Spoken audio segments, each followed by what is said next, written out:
లోక్సభ ఎన్నికలు పూర్తి కాగానే తెలంగాణలోని కాంగ్రెస్ ప్రభుత్వం కూలిపోయిందని అనేక విశ్లేషణలు వినిపించాయి. మూడోసారి నరేంద్ర మోదీ కేంద్రంలో ప్రధానమంత్రి కాగానే బోటాబోటీ మెజారిటీతో అధికారంలోకి వచ్చిన తెలంగాణలోని కాంగ్రెస్ ప్రభుత్వంపై తప్పక నజరు పెడతారని చర్చ సాగింది. కానీ ఇప్పుడు అదంతా అసాధ్యమని తేలిపోయింది. తెలంగాణలో రేవంత్ ప్రభుత్వాన్ని కేంద్రంలోని మోదీ సర్కార్ ముట్టుకునే పరిస్థితి లేకుండా పోయింది. ఇందుకు రాజకీయ విశ్లేషకులు ప్రధానంగా రెండే కారణాలు చెబుతున్నారు. 2019లో బీజేపీకి కేంద్రంలో ప్రభుత్వాన్ని ఏర్పాటు చేసేంత మెజార్టీ వచ్చింది.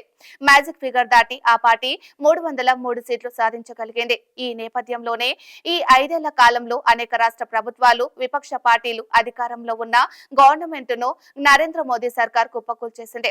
కేంద్రంలోని దర్యాప్తు సంస్థలైన ఈడీ, సిబిఐ, ఐటీలను విచ్చలవిడిగా వాడి ప్రతిపక్ష నేతలను ఇబ్బందులు పెట్టి జైల్లో వేయించేది. ఇక మూడోసారి ప్రధానిగా బాధ్యతలు చేపట్టబోతున్న మోడీ ఈసారి తెలంగాణలోని కాంగ్రెస్ ప్రభుత్వం విషయంలో కూడా అలాంటి నిర్ణయమే తీసుకోవచ్చని ఎన్నికల ముందు ప్రచారం జరిగింది. కానీ మారిన రాజకీయ పరిస్థితుల నేపథ్యంలో ప్రస్తుతం రేవంత్ సర్కార్ సేఫ్ జోన్ లోకి వచ్చినట్లు అయింది.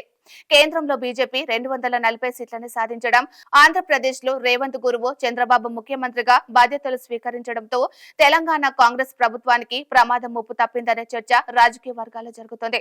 ఈ రెండు కారణాల వల్లే ప్రస్తుతం కాంగ్రెస్ ప్రభుత్వం సేఫ్ జోన్ లో ఉన్నట్లు విశ్లేషకులు అభిప్రాయపడుతున్నారు. గతంలో కేంద్రంలో బీజేపీకి అబ్సల్యూట్ మెజార్టీ ఉండడంతో నియంతపరమైన నిర్ణయాలు తీసుకుంది. కానీ ఇప్పుడు పరిస్థితులు పూర్తిగా మారిపోవడంతో అలాంటి నిర్ణయాలకు ఆస్కారం లేదు.